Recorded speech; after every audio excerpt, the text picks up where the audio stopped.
le plaisir du papier, de la colle, du feutre, des stylos. Je pense qu'on a tous connu ça, ce petit plaisir qu'on peut avoir à sentir les choses physiquement, à s'impliquer dans quelque chose qui n'est pas simplement numérique ou digital comme on peut avoir l'habitude au jour le jour.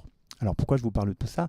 Pour vous organiser, pour prendre des notes, pour faire tout ce que vous avez envie de faire avec un système d'information unique.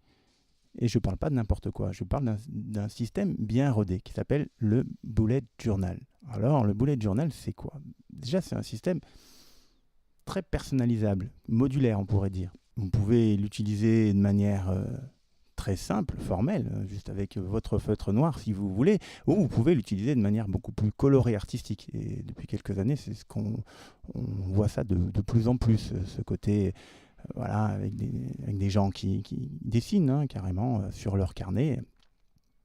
Voilà. Et puis le deuxième aspect, c'est le côté modulaire du journal, où on peut y mettre un petit peu tout ce qu'on a envie. Il y a plein de manières d'ajouter ses propres informations. Certains font des courbes de poids, d'autres utilisent ça plutôt pour gérer leurs tâches. On peut y faire énormément de choses. Alors à la base, qu'est-ce que c'est? À la base, c'est simplement un langage visuel. Tout simple, des points, une croix, un tiret, un signe plus grand qu'eux ou plus petit qu'eux, une étoile. Voilà. Et qui vont servir à gérer les notes des tâches et des événements. Alors pour vous donner un exemple, vous devez aller acheter du pain, et vous faites un point, acheter du pain, et puis le moment où la tâche est terminée, vous faites une croix sur le point. Ce qui fait que c'est quand même pratique, parce que le point disparaît, il n'y a pas besoin de raturer. Vous recouvrez votre point avec une croix.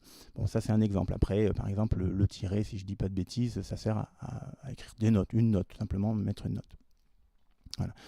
Ensuite, il existe un système d'index qui permet de gérer un ensemble de pages où il va y avoir une certaine diversité de modules en quelque sorte. Voilà, par exemple, vous allez pouvoir avoir un log mensuel où vous allez avoir, par exemple, mois de janvier, février, mars ou avril, qu'est-ce que vous allez faire sur des tâches un peu à plus long terme, par exemple, ou, comme je disais tout à l'heure, je parlais de la courbe de poids. Vous pouvez vraiment y mettre ce que vous voulez dans cet index.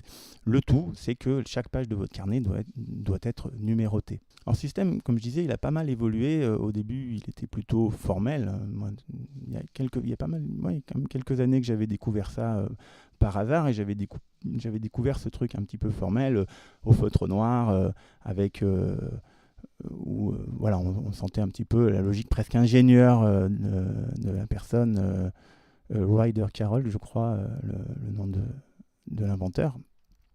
Voilà. Et aujourd'hui, ça s'est développé vers des choses beaucoup plus artistiques. Et il y a beaucoup de communautés qui se sont créées et beaucoup de nouvelles idées, beaucoup de choses. C'est très florissant comme domaine. Alors voilà, bon, en plus de ça, c'est la rentrée. Alors profitez parce que ça vaut le coup de découvrir le système et d'aller voir sur Internet aussi, parce qu'il y a des très très beaux carnets. Et voilà, donc il vous suffit d'aller acheter un carnet puis vous tenter, tout simplement. Voilà, c'est tout pour aujourd'hui. À très bientôt.